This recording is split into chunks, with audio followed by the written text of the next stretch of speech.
Hey, so thank you, Peter, for sitting down with me. I reached out to you in specific with a specific topic in mind, which was sexual energy. Because I'd heard you kind of reference practices that, in my mind, were connected to that kind of theme. And maybe we can find out more about that. But before we get into that topic in particular, I was wondering if you could share with myself and the viewers a little bit of like your background, so people kind of know where this is coming from. Sure, be happy to. My name's Peter McEwen. I'm a meditation coach and I run thefield.us. And so we're making an effort to bring into the conversation how Buddhist Tantra and personal work like therapy, um, nervous system training can interoperate without necessarily surrendering the integrity of each discipline. And I've been working with some amazing teachers like Andrew Holacek, Lupin, Chandra Easton, Bruce Tift, have all taught. Kelly Boys have all taught at the field, including Michael Taft and Kelly and uh, Lama Karma Wall. Sorry, but my personal history was one of having a spontaneous awakening in 1993 when I was about 21. And I basically, my sense of self completely collapsed and revealed total, basically, openness, a formless openness, but there was still appearances. And those appearances were interpolating and creatively and spontaneously interacting with each other without any sense that I was involved in some sort of specific or significant way. And that experience prompted me to learn more about meditation. Ironically, many times people get into meditation or personal work in order to have an awakening experience. But for me, and for many people, it just operates maybe differently. So when I had the opening, it was sort of catastrophic for my sense of ego process. Hold on, I gotta pause maybe. It's like, what is ringing? Anyway, so as I was saying, when you have an awakening, it could be really disruptive for your sense of your worldview has been completely struck by lightning. And so you kind of have to retrain yourself to work with openness and uncertainty because, from the nervous system capacity perspective, it can be really jarring.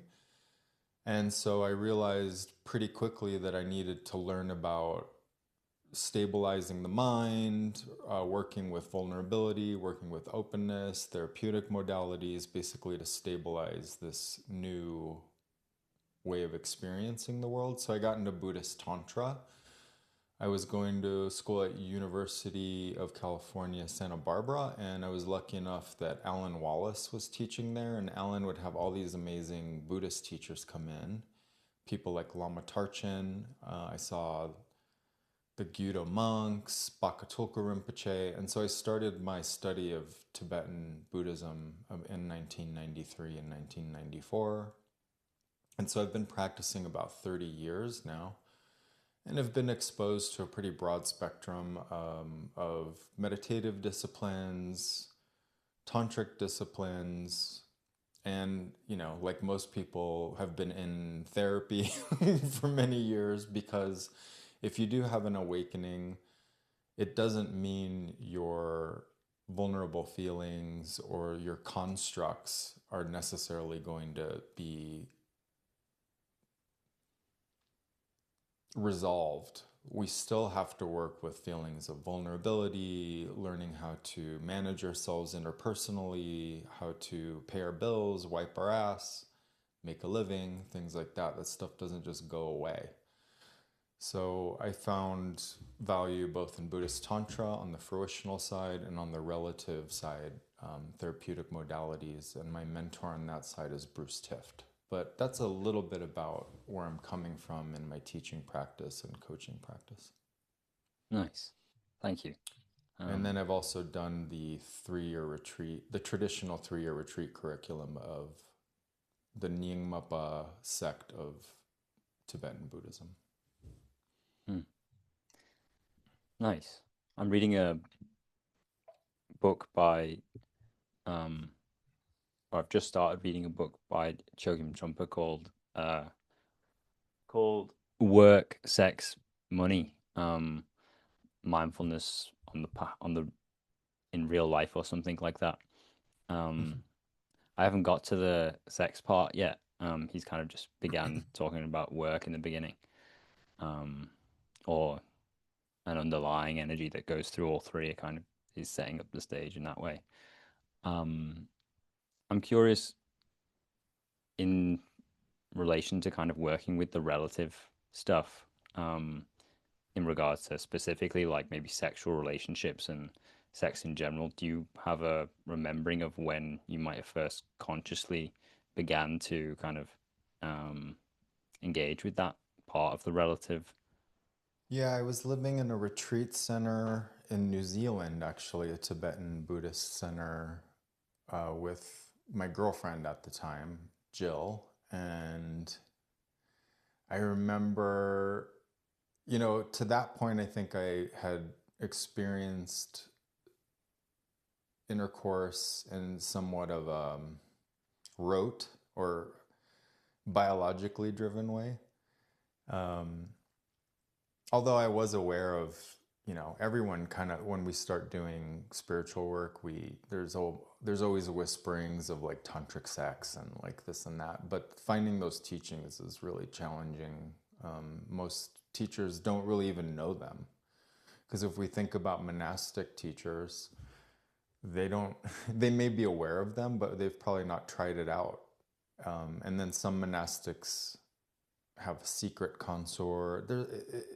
I just think it becomes a really challenging environment because the secrecy is a cultural habit, and it's usually inflected because in the West we love the little guys in their red robes, and we don't necessarily have too much exposure to householder teachers, which is a lot more common in the East. So finding those teachings was challenging, but I was having like a mental hang up, and I found myself having like a premature ejaculation really frequently. And it was so weird. It was like automatically, this would happen. And I think my girlfriend at the time was just sort of, she thought it was kind of just like a head, like in my head, like a mental thing. And it turned out she was right. But in the end, it was really positive for me, because then I started looking at,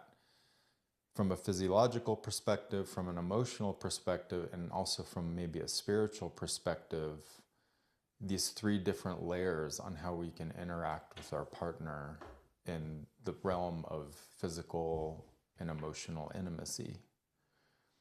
And so I think sometimes, as is often outlined, our obstacles become our greatest awards, sort of our greatest, it gives us an impetus to investigate and go to depth with an issue. Do you have a remembering of how you worked with that at the time that you can Just sheer share? panic and embarrassment, and felt like something was wrong with me.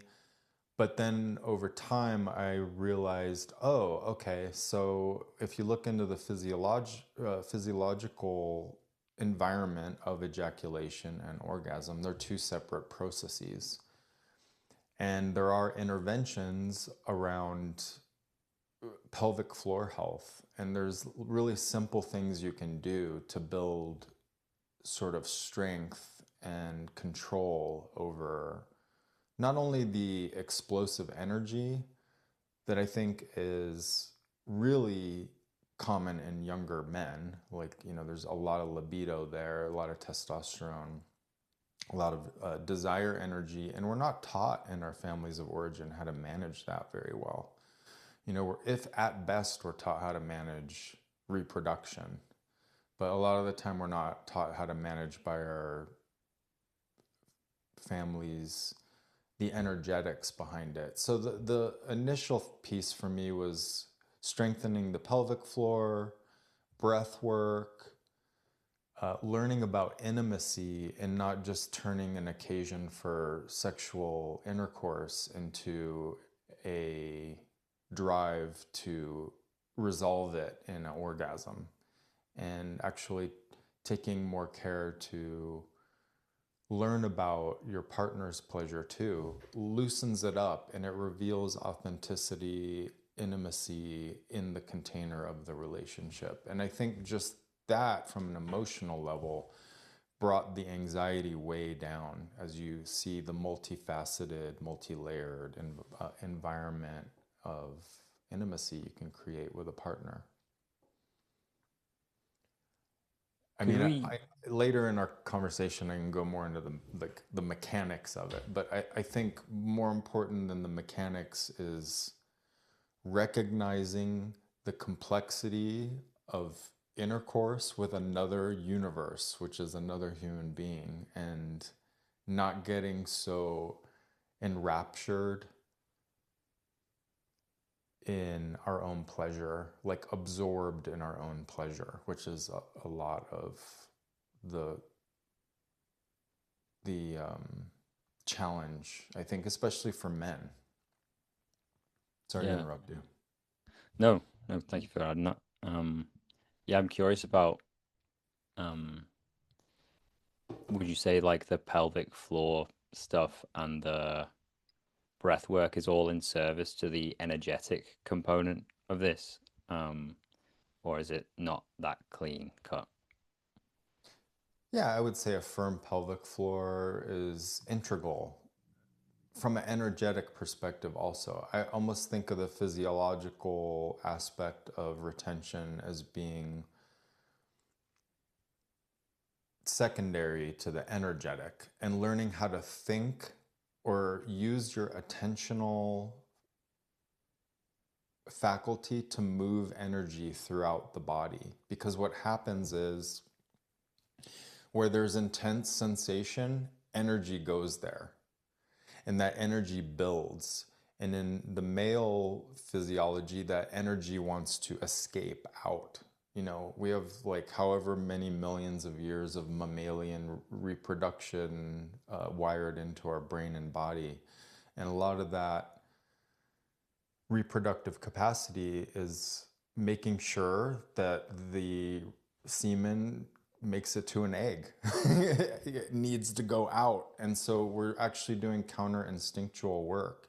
And part of that counter instinctual work is using attention, breath work, where you're not breathing shallowly and creating more and more stress in the organism, breathing deep into the belly, firming the pelvic floor. And then as you firm the pelvic floor, it's almost like the energy bounces off that firm pelvic floor, and on the exhale goes back upwards. So you can breathe in and the energy starts moving downwards towards the pelvic floor and reproductive area. And on the exhale, you can move that blissful energy back up the spinal column towards the head, and you start creating like it's akin to moving a fireworks sparkler around in the dark. It's only at one spot each time, but it gives the illusion that there's an actual circle there, and your own essential energy, your own essences, or we use the word bindu or kundalini. Some people use kundalini.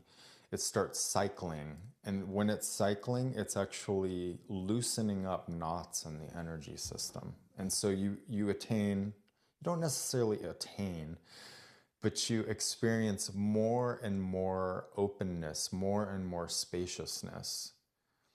When I think of ejaculation, I think of more and more contraction towards the point of biological pleasure. And then as we are moving the energy around, we have different kinds of pleasure that are oriented to the different centers of the body, like, big open heart, being able to speak in a way that's loving, kind, using pranic energies and expanding them throughout the channel system, bringing the bliss to the crown and kind of mining that masculine energy that hangs out there, which is also known as bodhicitta. So this like skillful means and moving these energies through the knots and any kinks in the energy system, cycling through, and then you're less and less absorbed in your own pleasure and more available to your partner to have real openness, real kind speech, and real, like, a better sense of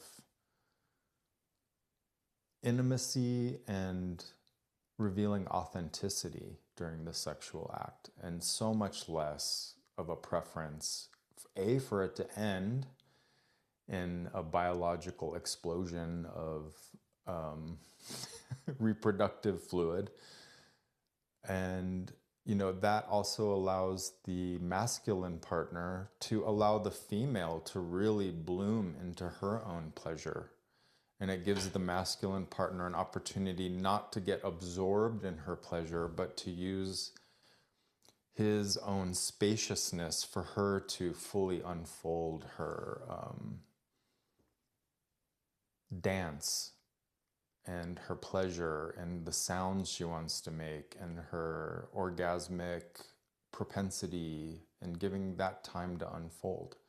So the woman can actually trust a man who's not itching to ejaculate, itching to have biological reproduction, but is rather creating more and more inclusive environment for sexual intimacy. Hmm.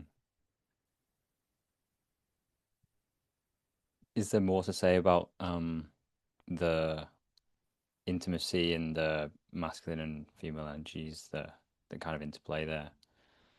Yeah, I mean, there's a lot to say. The modeling in the Tibetan, well, this is Indian Tantra, then translated into Tibetan Tantra.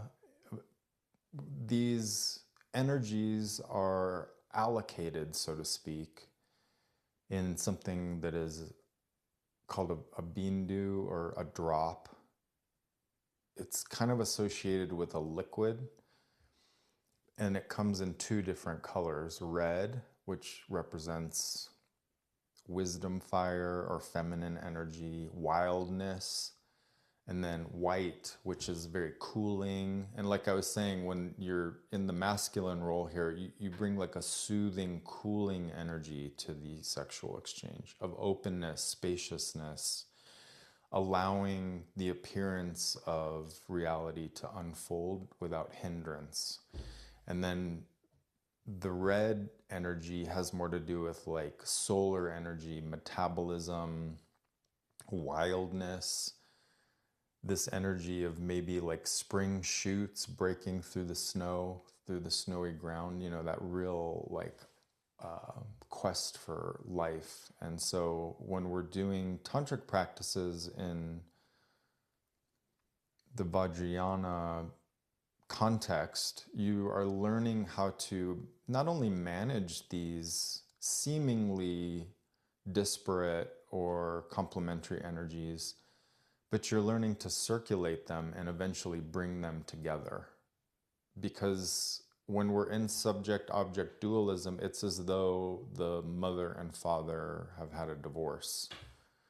But when you're in enlightenment, or when you die, or during an orgasm, or during when you're falling asleep or fainting, or when you're yawning, those energies, for a very brief instant, you won't even notice it, but they come together.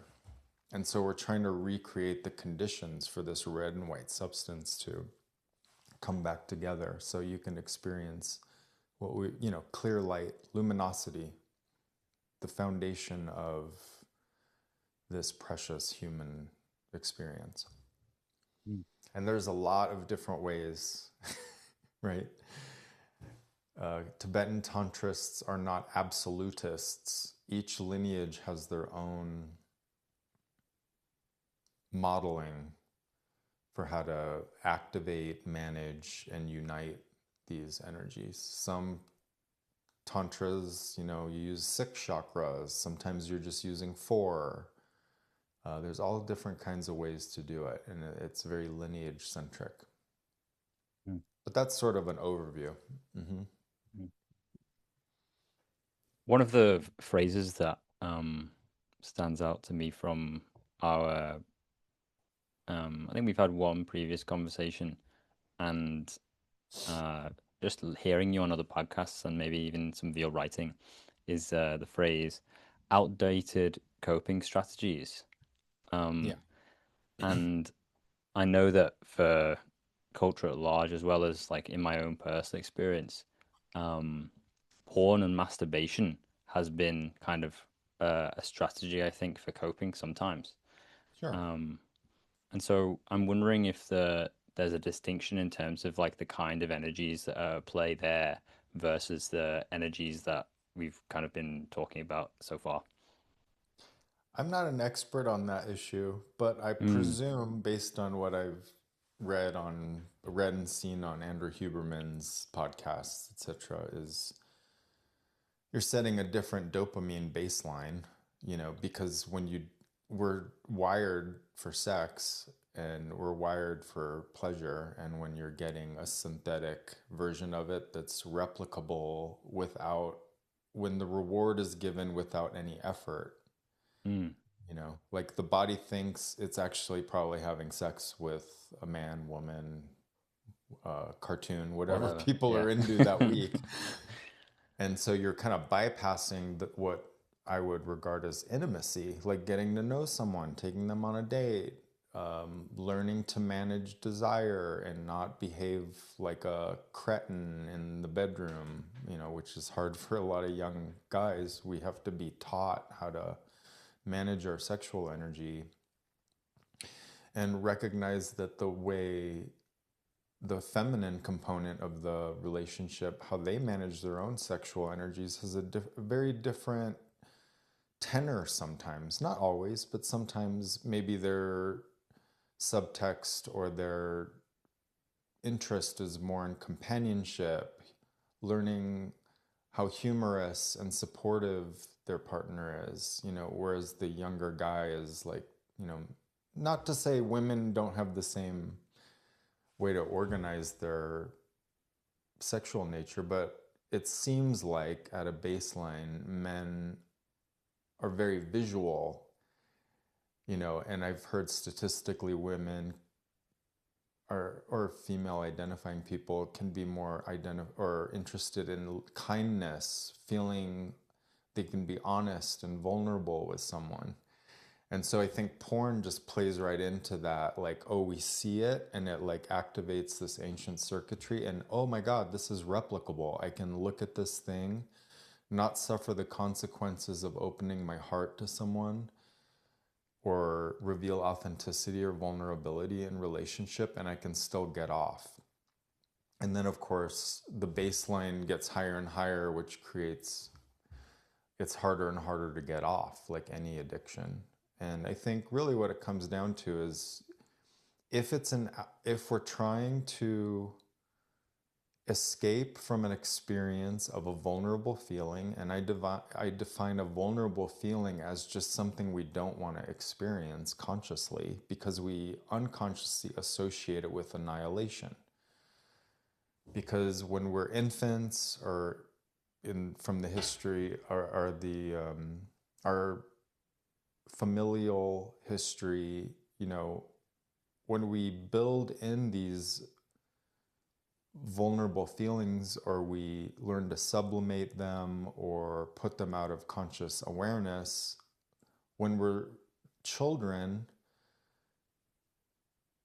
we're trying to metabolize very difficult sensation level experiencing. And it's not like we're equipped to leave our home, go get a job, and move out when we're 3 years old, right? So we need to learn how to be loved. And when we learn how to be loved, we have to put out of conscious awareness certain sensations. And like that could be anger, sadness. We're not allowed to be depressed. We're not allowed to be angry with mommy. And so as we age, we become less and less able to dampen those experiences from surfacing. And so you could probably say porn would be a reliable way someone dissociates from difficult experiencing into momentary pleasure that's replicable. And it works until it doesn't. And so I think when it doesn't work anymore, then we could look at having a conscious relationship with our disturbing feelings. Otherwise, we're probably spending our life rotating around them like the earth orbits the sun. So all of our decision making has to do with the avoidance of feeling a certain way. And then avoiding feeling a certain way is interpreted as symptomatic. It could be like, oh, I have a phobia of getting to know a partner and being intimate with them because so much starts coming up for me. I always seem to find a partner who cheats on me, or I always seem to find a partner who's emotionally available. And that's how we talk to ourselves through symptoms. But actually, the core wound is probably that interacting with a partner who actually loves us for who we are might be so disturbing that we would go out of our way to not have that kind of partner and instead hire partners where we can feel safe in our cocoon of distraction from vulnerable experiencing. Does that make sense, or is that too abstract? No, that makes sense. What I'm Okay. hearing is that like there's like it's a it's a it's an easy way out almost. Or and it's not that the it's not like you're a bad person inherently because this is what you're using to cope. It's like there's some sort of sensation or feeling that's arising that you've already learned to um, manage in a specific way. And porn is just one of a myriad of things that can kind of be there. Um, so it sounds Right. to me like there's two separate things, or maybe they're not separate, but I I'm wondering if there's two like separate streams here. One is like there's um in regards to masturbation in particular, there's and I imagine it may also show up in kind of in sexual intercourse as well, that there's maybe the um not wanting to be vulnerable on one would maybe is one stream, and then there's the management of sexual energy itself is another stream. Is that correct, or am I not thinking correctly there? I think, can you repeat that? I missed the first part. Yeah, so I'm imagining that there's maybe Two streams. Uh huh. two streams. One is that there's the um outdated coping strategies because there's not Ah. the want to turn towards vulnerability, and then there's also just the management of sexual energy is something that maybe does it arise naturally? What does it respond to? Where does sexual energy kind of come from? Um, that's kind of the feels like the other, or maybe not even answering where it's coming from, but what how to work with it in specific is like the other kind of I um remember Joseph Campbell, someone asked him the meaning of life, and he said, life has no meaning. It's a bunch of mm, protoplasm with the intention to reproduce, right? And so I think, I think these streams are both symptomatic to me of like escaping our immediate embodied experience. And we can use semen retention as a method to bring conscious awareness into our own sexual practice, I guess you could call it, or our own sexual experience. Because when you're doing semen retention, you're doing a mindfulness practice. mm, And when you're doing the real value of semen retention is being present in your experience And if you fail and you keep losing the bindu over and over, the that's okay. Because to your point about the vested interest we have in out of date strategies, my opinion and the opinion of my mentor Bruce Tift is there's no reason to pathologize addiction. It's simply an effort to escape experience that was too painful to handle as a child, and we've built very robust strategies, like you're saying, to not experience or not, in some cases, not re-traumatize ourselves by experiencing that. And so that takes a lot of skill to navigate disturbing sensations without dissociating into familiar formulas and strategies. On the side of retention, there's a few layers that we could talk about, but I think what's most appropriate for this conversation is using semen retention as a mindfulness practice, because I think the human being exists simultaneously on various developmental plateaus. Like, I think to some degree, everything's happening all at once, and it has to do with what we're tuned into. And if we're tuned into an escapist strategy, it's pretty easy to, like you were saying, it's like rolling a bike downhill because it's really familiar. But when we're trying to tune into a capacity that we haven't consciously discovered, like retention and circulation of sexual energy, then it's going to be effortful. It's going to be like riding the bike uphill. And riding the bike uphill is something, as humans, we're not always, but we're pretty lazy about encountering uncertainty because it offers the promise of we're going to fail at it for sure until we get better and better at it. Then I think if you want to take it to the next layer, so to speak, or the next lens, then we could see controlling this reproductive energy, this like fundamental libidinal energy, as providing a framework and opportunity to recognize that the way things appear and are actually a expression of our fundamental cognizance, of our awareness, and that they're not two, and they're not even one. They're right. That's the non-dual thing. Like recognizing the equality of appearance and emptiness, or luminosity, you could maybe say, cognizance, is sort of the goal, one of the goals of this retention practice, which is a component of a practice called karma mudra, which is the Tibetan Buddhist version and Indian Buddhist version of sexual tantra, you could say, offering ourselves to the consort, circulating our energies until any sense of being a significant, solid, discrete self has dissolved into the not only the physical union, but also the emotional and spiritual union has become recognized and brought to fruition.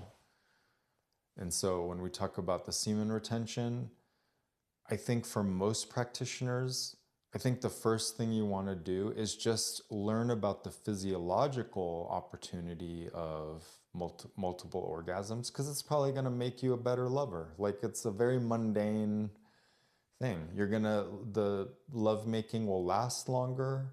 There'll be less of a impetus or drive towards resolution or orgasm, because if you're a male practitioner of this, you have as many orgasms as you want. They won't be of the same magnitude sometimes of the typical ejaculatory orgasm, but they're more and more subtle, and they make you feel more and more confident, intimate with your own system, and more spacious and less cueing off of the reality of your sexual partner. Because I think that's what happens in a lot of sexual intercourse is we're looking for clues sometimes, cues from our partner. Are they enjoying this? Or we're totally self-absorbed. That happens too. Like I've heard that story a million times where the partner's just checked out and in their own pleasure. But really, we're just trying to bring, I think, more and more spaciousness, curiosity, and humor to our own sexual functioning. And so, a little more detail might be get you learn a bit about firming the PC muscle. There's a million different documents, videos. You know, there's like Mantak Chia, who's a Taoist teacher and writer. He has some great instructions on firming the PC muscle, firming that pubic area. And then when you start feeling a lot of concentrated, blissful energy near the navel center and even below into the root center or the sexual or secret chakra, you start doing some breath work, long out breaths, and what allow yourself to release any constriction or contraction or fascination with that pleasurable sensation and allow your awareness to expand throughout the upwards again into the heart center, into the throat, into the crown. And if you're feeling like you're getting closer and closer to an ejaculatory phase, you can imagine a white crystalline drop of liquid, or almost with the luminosity of 10,000 moons, kind of resting up here at the crown. And you can also start looking upwards, and that will help the attention drift back upwards. And because really what's happening is it's getting almost forced down, because where your attention goes, energy goes. And if all your attention is in the is basically activating and energizing a very primitive um, ejaculatory response, it's going to take you over, and it's just going to like spurt out basically. So if someone wants to practice on their own, I think people call it edging nowadays, but basically you're kind of like getting close and then really bringing mindfulness through the whole body. You kind of want to learn to have whole body orgasms, not just these little sneezes down near your sexual chakra.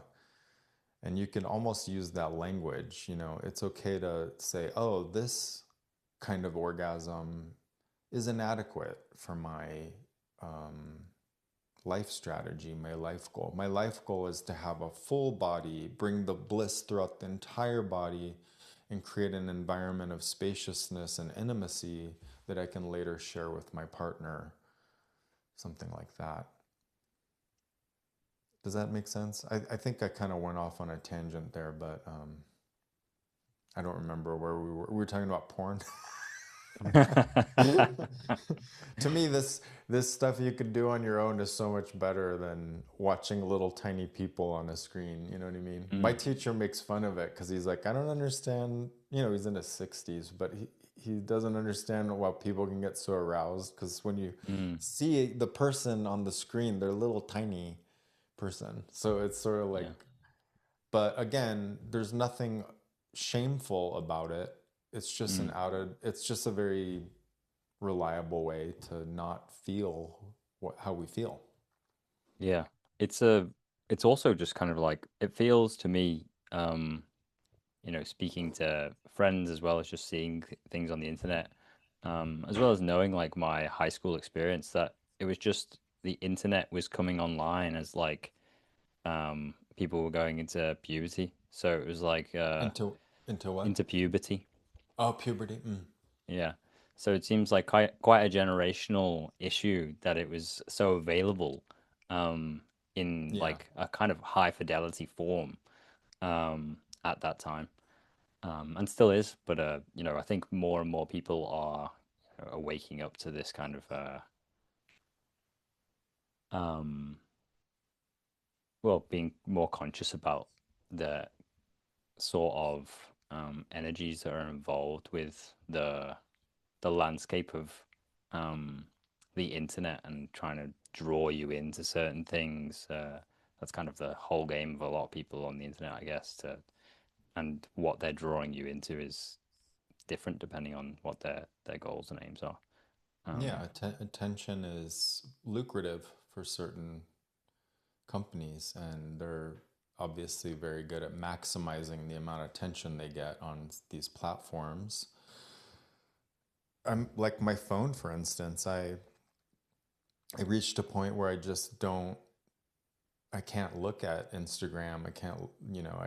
I give myself I think an hour and a half of screen time a day maximum, and even that feels like I'm a little strung out from all the shit I see on my cell phone. So it's totally, at some point, it's good that we've all recognized culturally that these things have, from a strategic point of view, they're detrimental. From a tactical point of view, yes, we're getting like dopamine uptake, serotonin, oxytocin in certain cases, but it's to our detriment to basically encapsulate ourselves in a externalized version of a fantasy world. It's bad enough, or it's not bad enough, but it's challenging enough that we have an incredibly complex brain that's already creating a simulation of reality that's distorted. And then we have this secondary capacity of pornography and social media to then externalize that distortion and make and justify our sense that, oh, life is too dangerous for me to show up authentically. I will take refuge in these formulas and still get away with having some pleasurable brain chemistry. And I think in our parents' world, that was probably more like cigarettes, alcohol. I think a cocaine is sort of like an out, maybe people are still doing it, but I think my mom and dad's generation, like cocaine, lots of cocaine and lots of drinking. And I think even those ways of justifying our feelings of closure are in certain cultures are starting to wane, starting to have less influence, and people are, in my sphere at any rate, are getting more and more interested in embodied activities that offer interpersonal gratification, because it's going to be more sustainable and we're just going to have a better time because our biological, neurological, and spiritual capacities are more accurately rewarded for embodied experience. And that include, one downside, it's not a downside, but one thing that will happen that has happened to me is that you can start having more and more frequent orgasms, and then you don't know when to stop. Like you can have like 8 orgasms during a sexual encounter, and that can become another hang up or another escape because you're not ejaculating, so you don't have like a refractory period where you have to take a break. At your age, you take a break for, a few minutes, half hour. At my age, you had to take a break for like an hour. But if you're not having the need for that refractory period,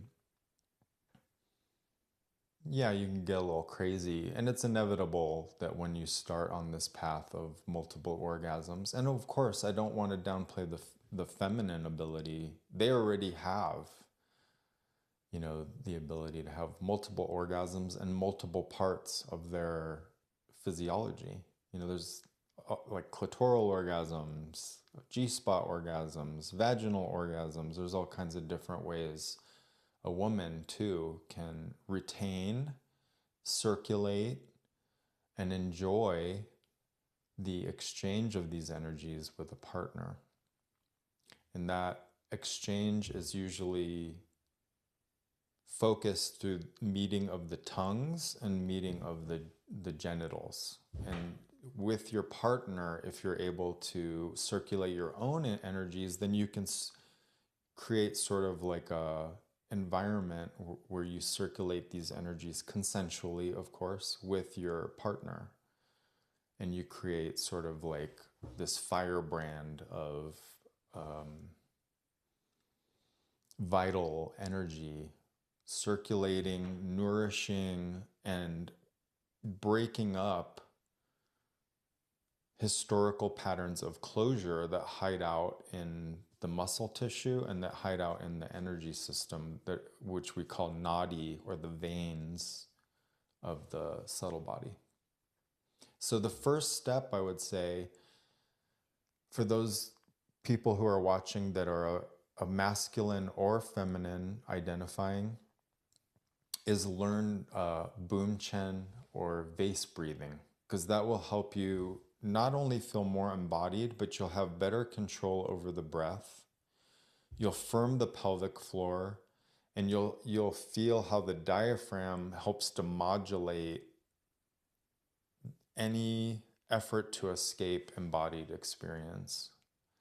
And so we do a lot of that vase breathing in inner fire meditation, also called Tumo.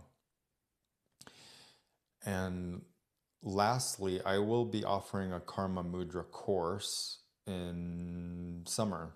So people who are interested, a lot of it will be more about interpersonal relating with partners, taking responsibility for out-of-date strategies of closure, revealing authenticity and vulnerability in relationship, but we'll also definitely be touching on how the subtle body is activated, nourished, and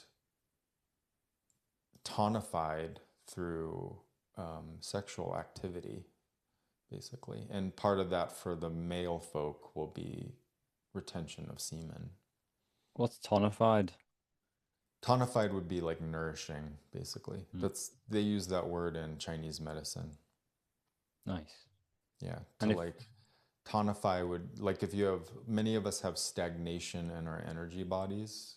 Every hmm, time we close off from reality, if we're talking about tantric theory, we're actually creating little knots in our subtle body. And hmm, in those knots, the vital essence gets stuck and it starts stagnating. What we want is open, free, blissful channels, vital essences, and winds or prana. Sorry I interrupted you. no. So are we coming towards the end of the time here? Um, Okay. shall I had one more question about Yeah, I have till 12:30. Or I have till okay. 12:25 my time. So like 5 or 10 minutes. Okay.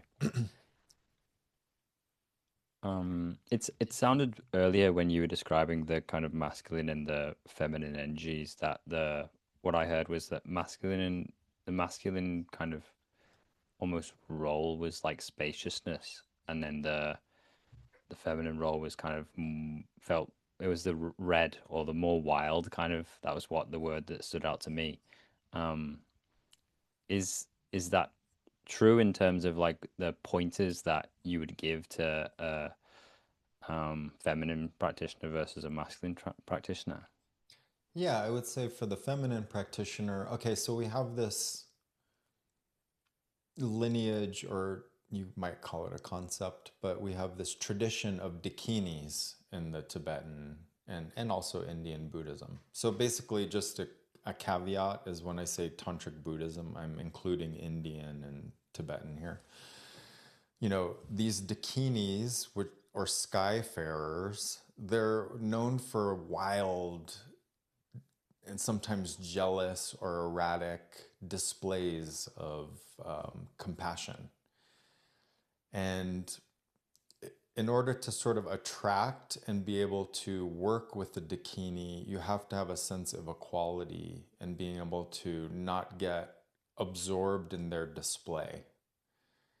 their wild display. And oftentimes you'll see a bikini and she's got, she's red and she's got a necklace of skulls and knives and all these kind of implements that are suggesting that she flays the skin off of ignorance and things like that. Really, like, kind of almost with a, not necessarily a violent tenor, but a very strong, yeah, wild characteristic. And so what you don't want to do from the masculine side is get absorbed in her display.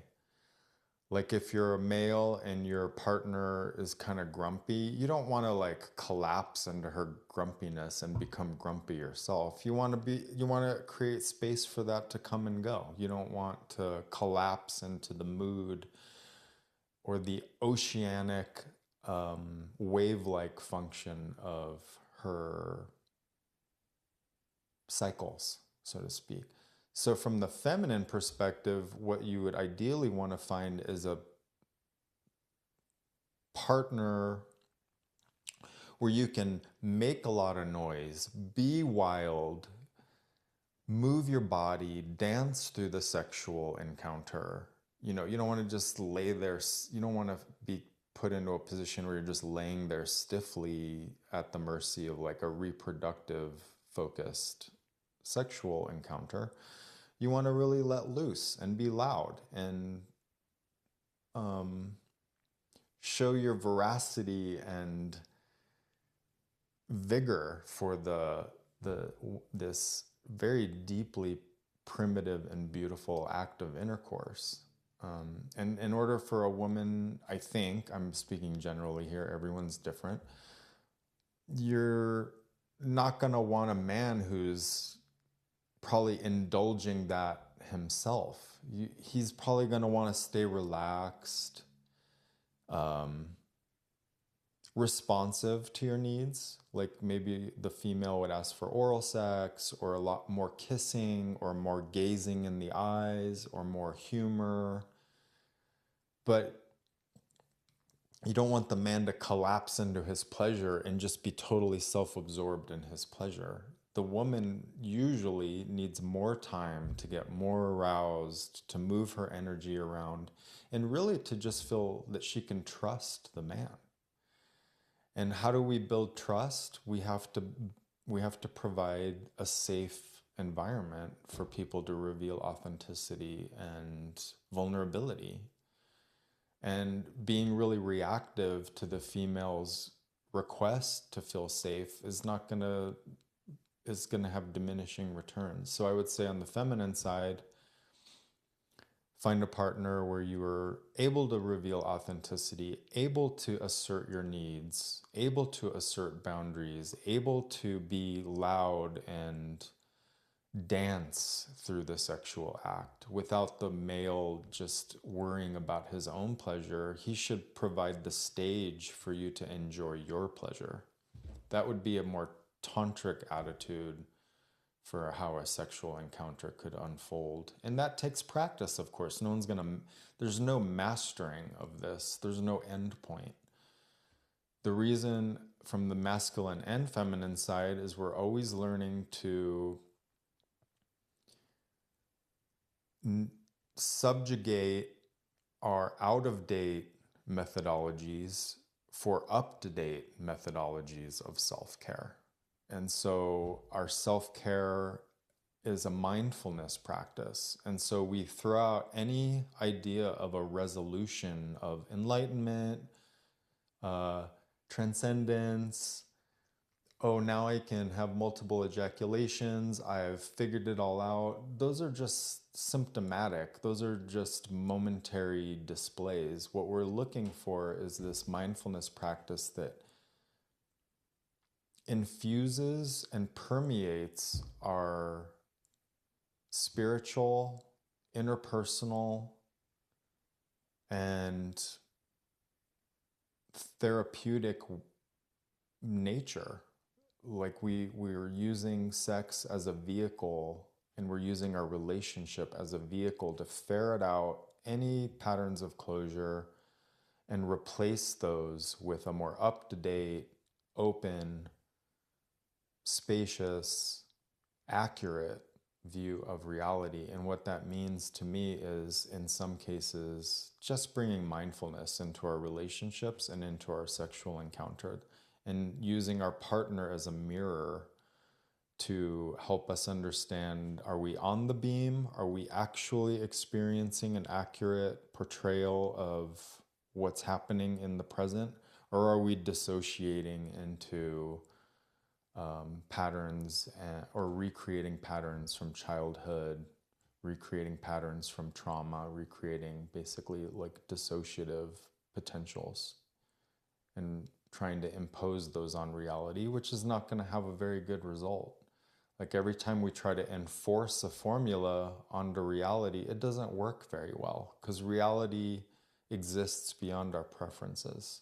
And I think sexual intercourse and relationships is probably the best place to practice, in my experience. Anyone who's been in a relationship knows that their partner almost has like a preternatural radar to figure out the thing that's going to trigger us the most and bring it out into the open. And then once it's out in the open, then we can ask our partner to help us with our issue, not blame them that we feel a certain way, but actually put ourselves in a position where we feel like, oh, I'm going to create authenticity in my relationship and take really good care of myself. And by taking good care of myself, I'm not going to blame people for how I feel, because I've probably felt anxious, fearful, angry on and off my whole life.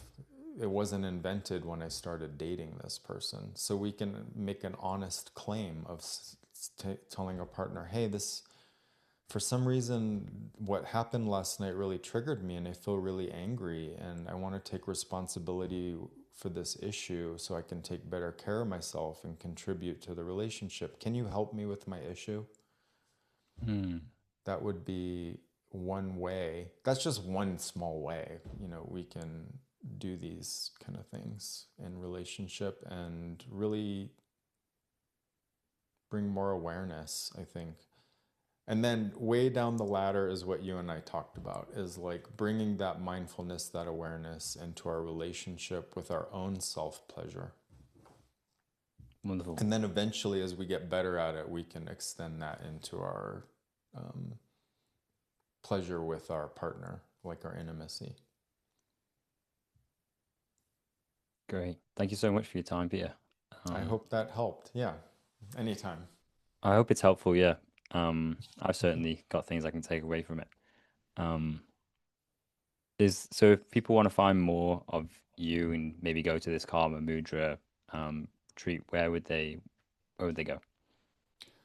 I haven't put up the webpage for it, but they could go to thefield.us and sign up for the email newsletter.